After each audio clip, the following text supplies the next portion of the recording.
텔레반 한국인 납치 사건은 2007년 7월 19일 아프가니스탄 카불에서 칸다하르로 향하던 23명의 대한민국 국민이 텔레반 무장 세력에 의해 납치되었던 사건입니다. 납치된 후 아프간에 피랍되어 있는 우리 대한민국 한 자매가 AFP 통신과의 통화에서 울먹이면서 다음과 같은 말을 하였습니다. 인질들의 건강이 좋지 못하며 텔레반들이 우리를 죽이려고 협박하고 있습니다. 모두들 공포 속에서 떨고 있습니다. 우리 대부분 모두 아픕니다. 상태도 날이 갈수록 나빠지고 있습니다. 날씨도 적응이 안 되고 어떤 것도 먹을 수도 없으며 잘 수도 없습니다. 한국과 집이 그립습니다. 하루하루 살기가 정말 힘듭니다. 우리는 정말 집에 가고 싶습니다. 하지만 안타깝게도 텔레반에 의해 배용규 목사님이 살해당하였습니다. 텔레반의 만행은 여기서 그치지 않았습니다.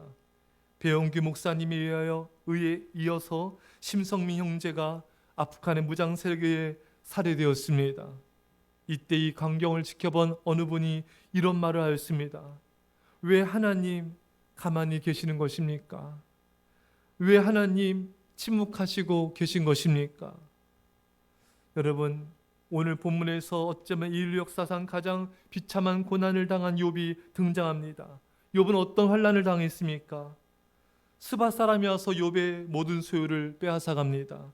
잠시 후에 불이 하늘에서 내려와 양과 종을 불살라 버렸습니다.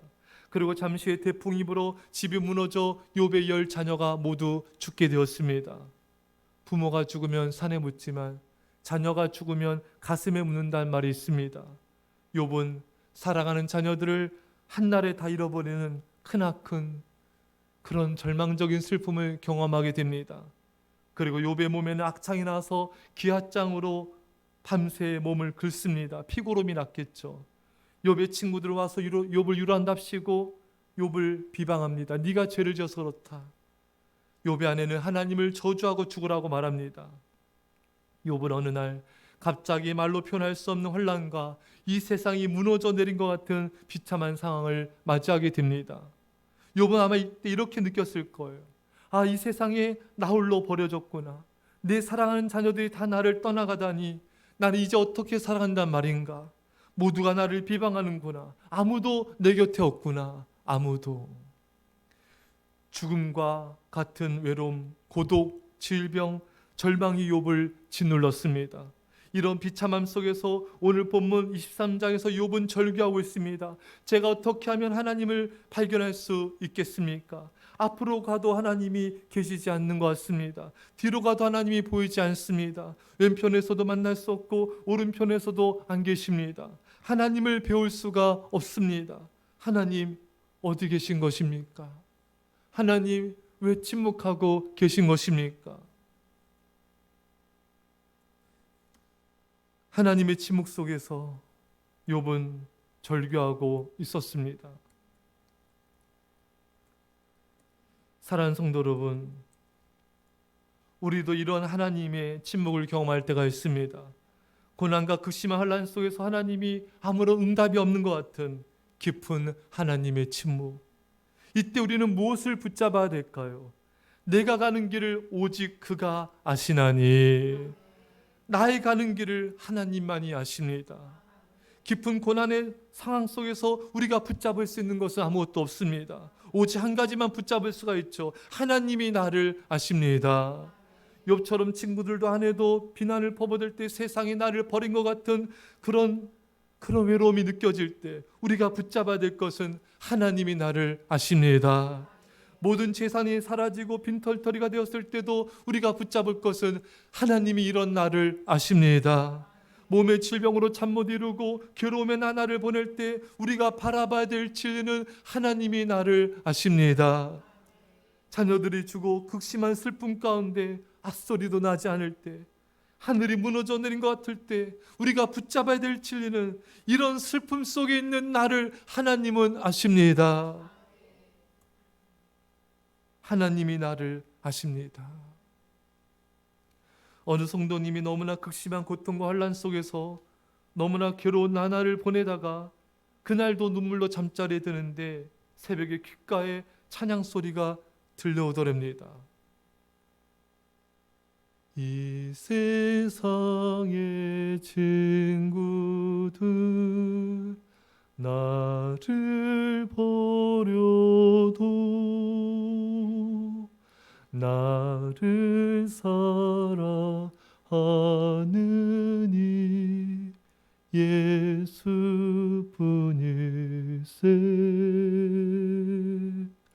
예수 내 친구 날 버리지 않네. 온 천지는 변해도 날 버리지 않네.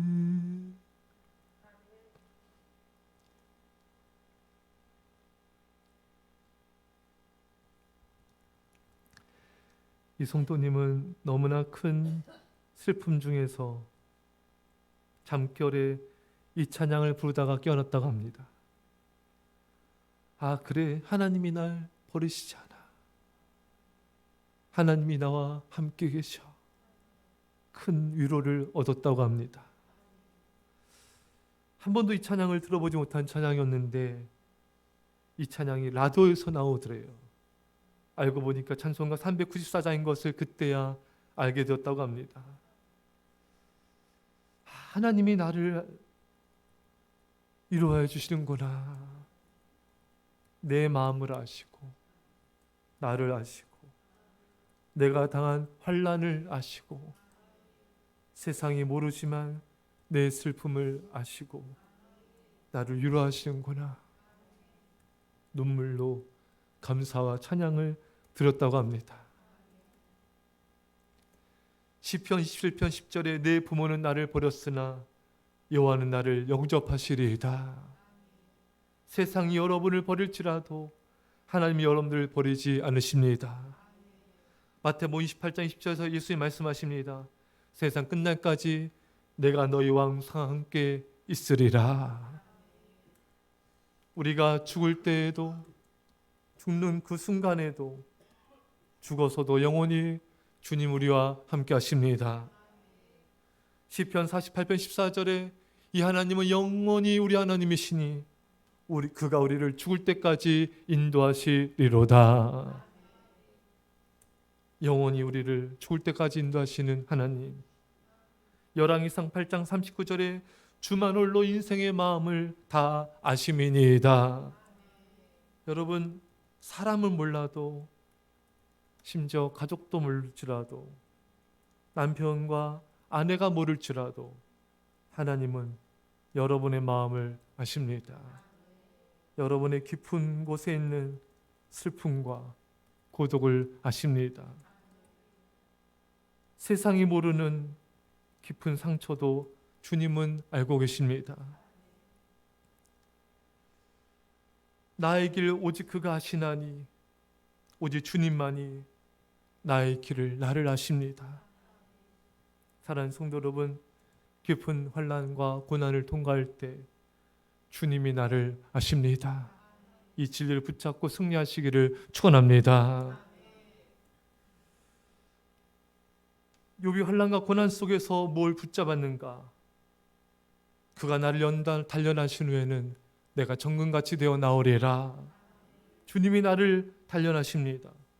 욥이 뭐라고 고백하고 있는 것입니까? 재산을 다 잃어버리고 몸에 악창이 나고 사람들이 나를 비난하고 자녀가 모두 죽은 거, 이 모든 것은 하나님이 자신을 단련하시기 위함이라고 고백하고 있는 것입니다. 하나님은 여러분과 저를 어떻게 단련하십니까? 우리가 가진 재산을 잃어버림을 통해 단련하십니다.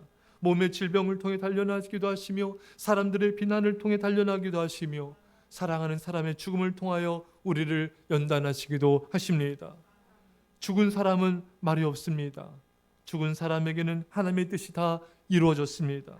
하지만 하나님은 죽은 자를 통하여 우리를 단련하십니다. 우리가 가진 소유와 건강과 우리 곁에 사람들에게 관심이 있지만 하나님은 그 극심한 환난과 고난 속에서 나를 연단하시고 계신 것입니다. 나를 연단하셔서 정금 같은 믿음으로 만드셔서 나를 쓰기를 원하시는 것입니다. 히브리서 11장 6절에 믿음이 없이는 하나님을 기쁘시게 하지 못하나니, 여러분 오직 믿음만이 하나님을 기쁘시게 할 수가 있습니다. 욥기에 하나님의 놀라운 말씀이 나옵니다. 욥기 2장 3절에 여호와께서 사탄에게 이르시되 내가 내 종 욥을 주의하여 보았느냐, 그와 같이 온전하고 정직하여 하나님을 경외하며 악에서 떠난 자가 세상에 없느니라. 네가 나를 충동하여 까닭없이 그를 치게 하였어도 그가 여전히 자기 온전함을 굳게 지켰느니라. 저는 이 말씀을 통하여 굉장한 위로를 받았습니다.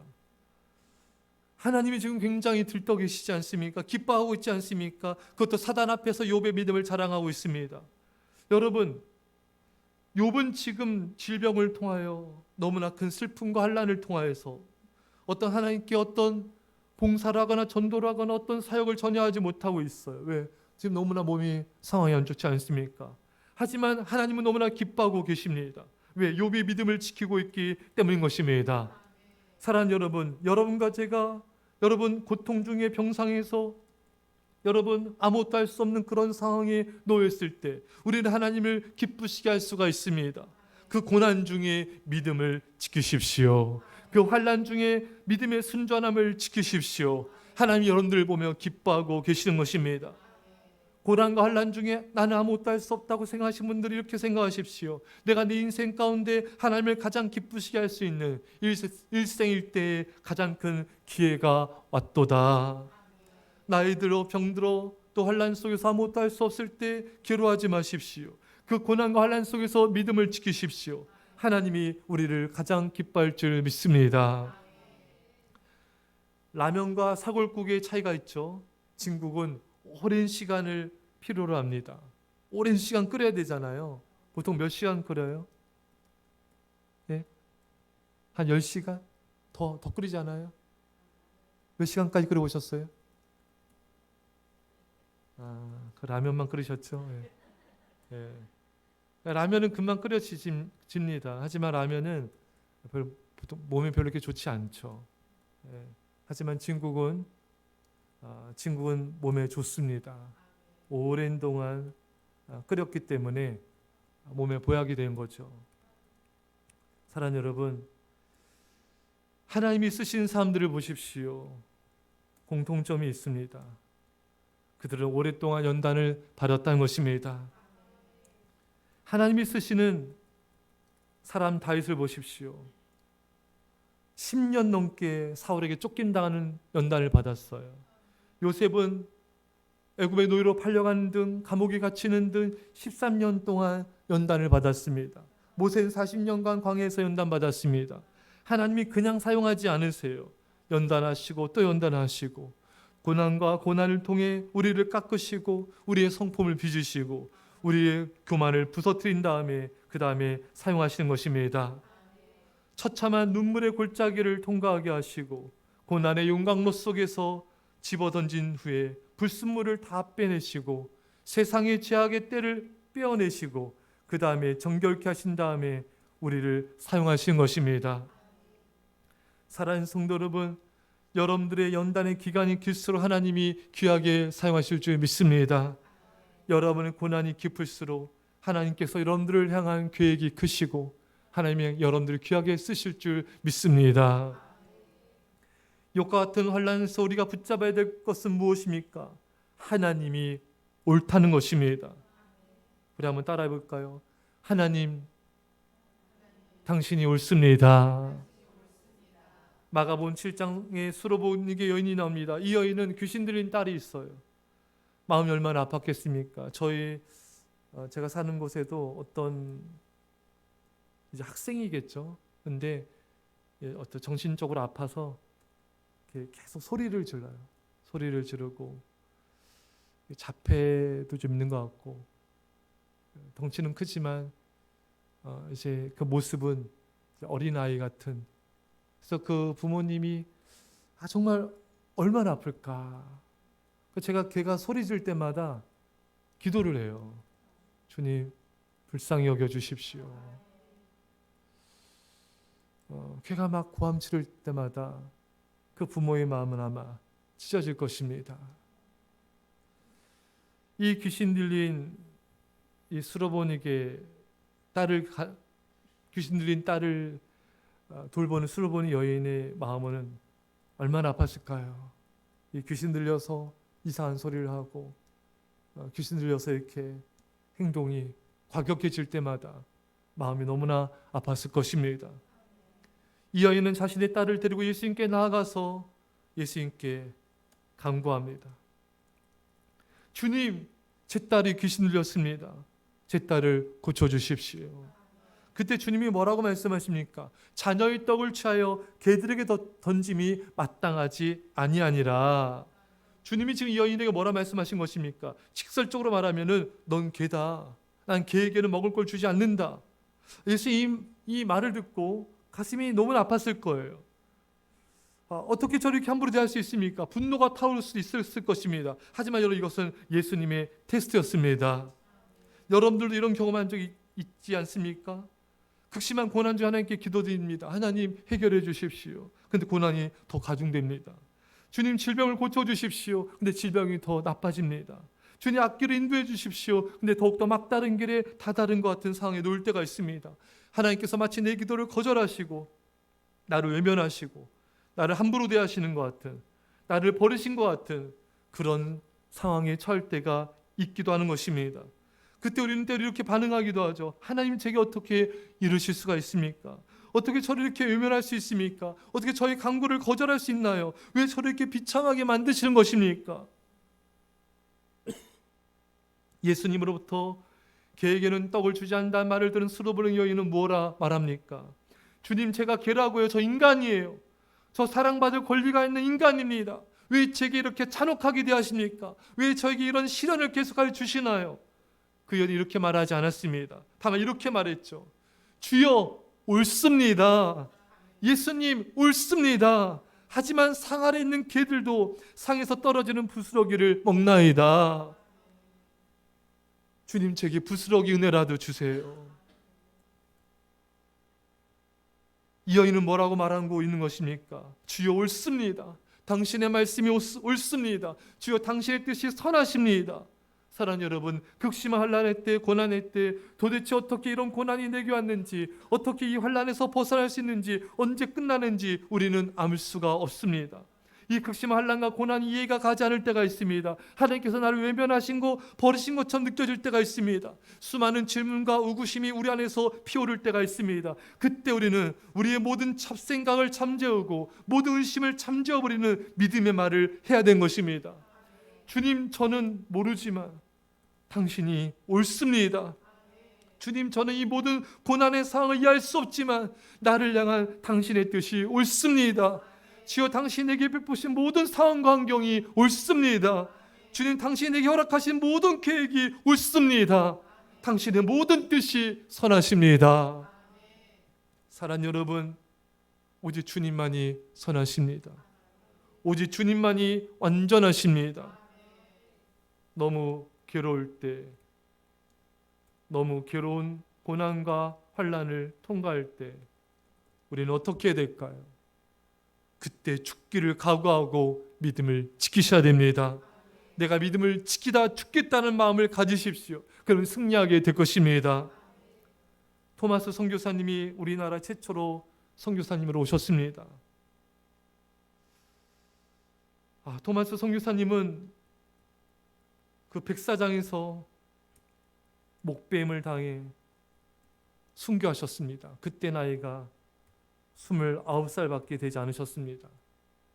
사랑하는 아내와 결혼한 지 얼마 안 됐어요. 아내는 중국 선교에서 그때 아내를 잃게 되었습니다. 그 아픈 마음을 가지고 우리나라에 오신 거예요. 목배임을 당하기 전에 성경책을 집어 던지면서 예수님을 전파하다가 순교하셨습니다. 왜 이렇게 이른 나이에 세상을 떠나셔야만 했는가? 왜 하나님 이렇게 일찍 데려가셔야만 했었던가?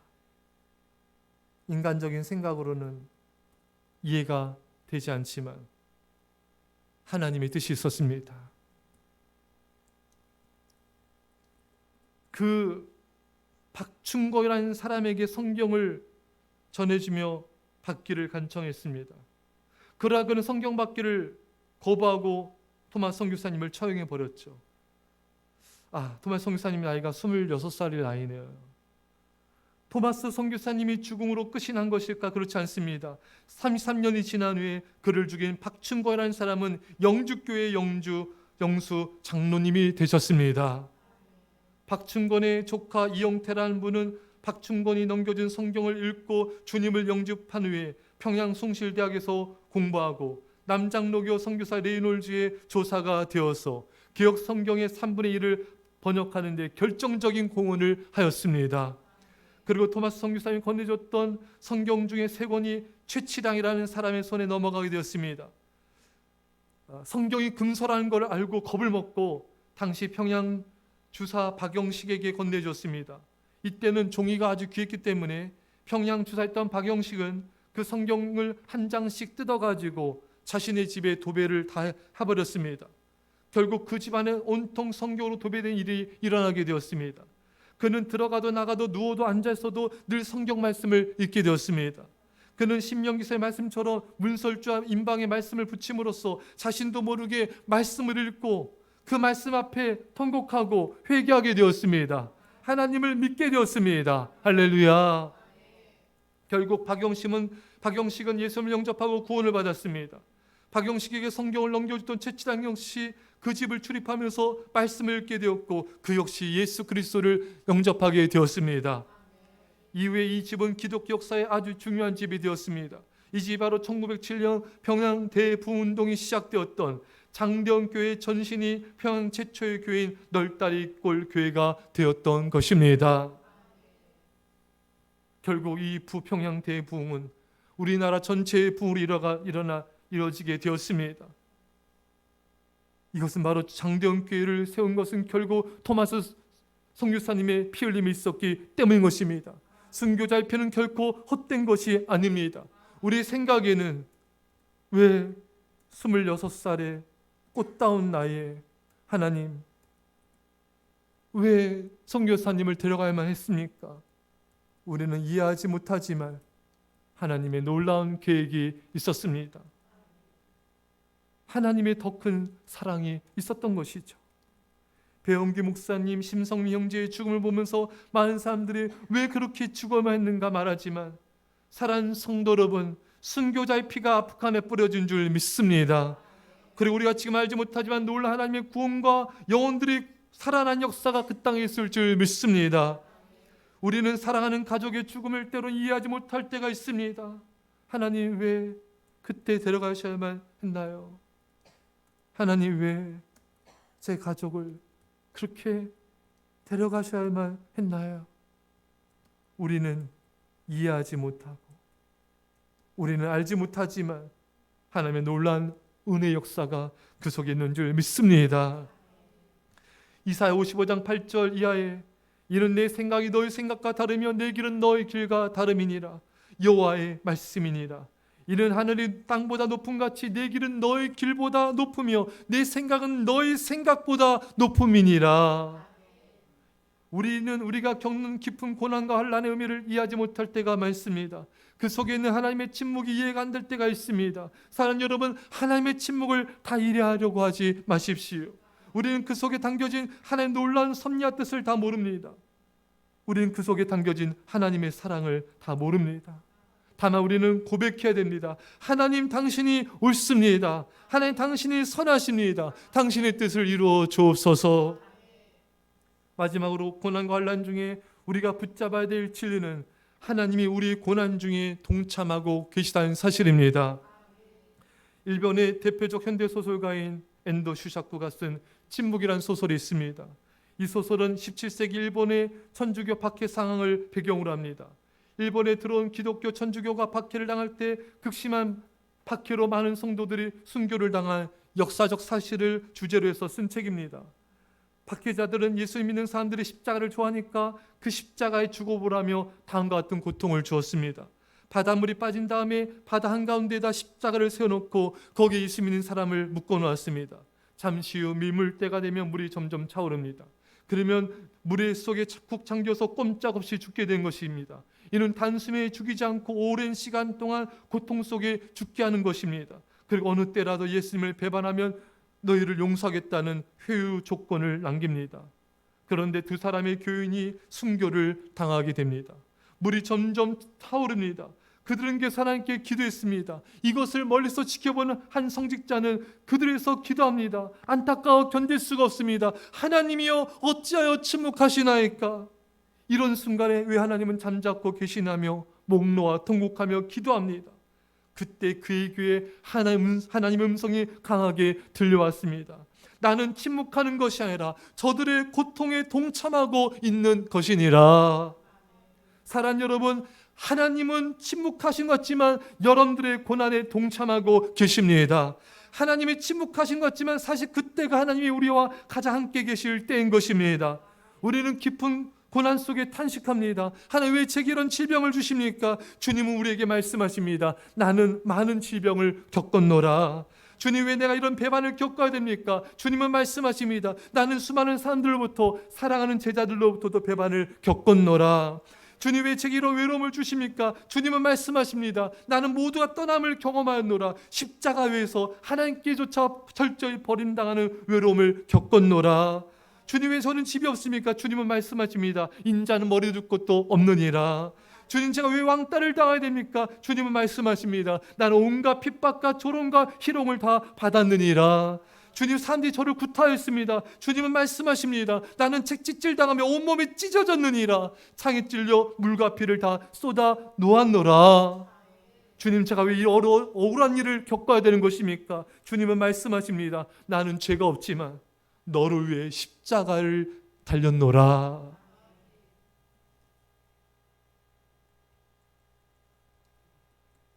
사랑하는 여러분, 예수님은 모든 고난을 다 당하셨습니다.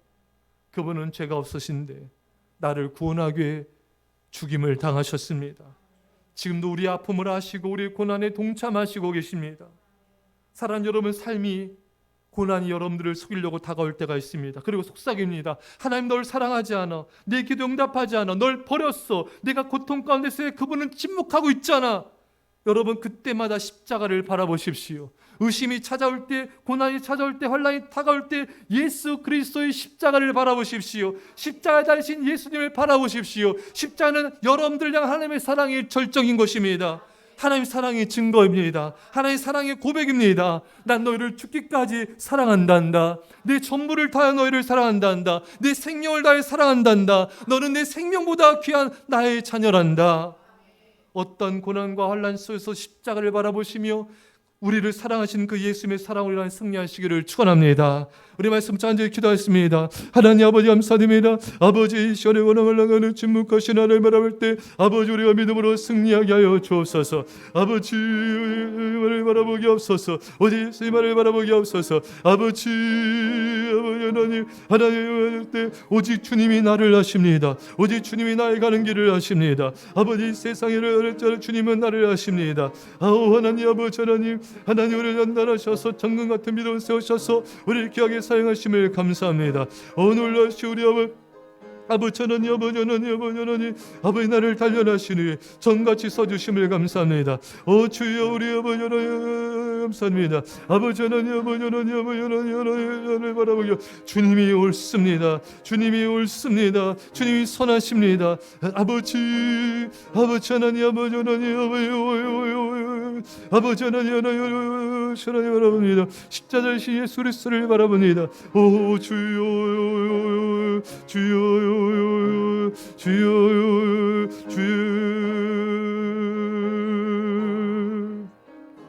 기도하겠습니다. 사랑의 아버지 고난과 환난 중에 있을 때 주님 하나님의 이 진리를 붙잡게 하여 주옵소서. 주님은 나를 아십니다. 주님은 나의 가는 길을 아십니다. 세상은 모를지라도 주님은 아십니다. 하나님 아버지 세상이 우리를 버릴지라도 주님은 영원히 함께 하시니 감사합니다. 하나님, 주님이 나를 단련하신 후에 정금 같은 믿음을 귀하게 쓰심을 감사합니다. 하나님 아버지, 우리가 환난 중에 하나님 많은 우심이 있을 때 주님이 옳습니다. 나는 모르지만 주님이 선하십니다. 놀라운 사랑과 놀라운 계획이 있는 줄 믿습니다.